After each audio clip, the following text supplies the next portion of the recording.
Ai, Jesus! Ai, o doutor dá-me uma injeção nos quadris, estou derriado. Por visto dos ouvidos, dá-me uma injeção nos quadris.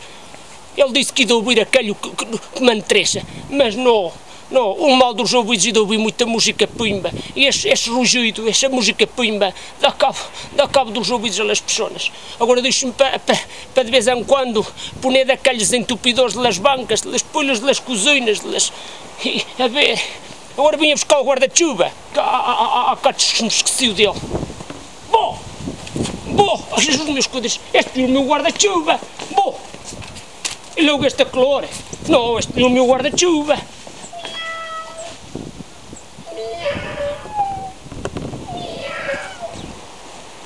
Bom, este parece o meu gato, não dias que o meu gato vindo atrás de mim, ao porto, só se vindo na mala na carreira.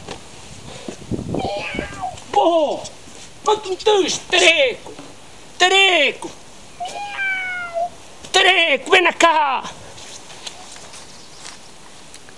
Gatinho, vem pegar seu guarda-chuva. Não tá lembrando de mim, não?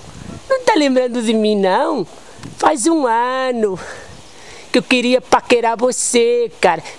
Vem pegar seu guarda-chuva. Vem, cara, gatinho. Ai, não me dias. Bom. E o maricas que há um ano se vai botar a luz, dá-me um guarda-chuva, E agora fui-me a deixar este guarda-chuva, eu não quero este, dá-me o meu guarda-chuva, Ai, meus quadrilhos, vais a ver, não estás a ver, mira que eu a me chundar a mosca, sou malo como na sarna, dá-me o guarda-chuva, Ai não, fui-lhe acertar a cabeça a um polícia, estou desgraçado da minha vida, Moira, era que eu não fui, não foi o polícia que botou-las. Eu não quis saber, eu não tenho garrafão de vinho de azeite para te dar. Eu já não quis saber de nada. Já vou embora, apanhar a carreira.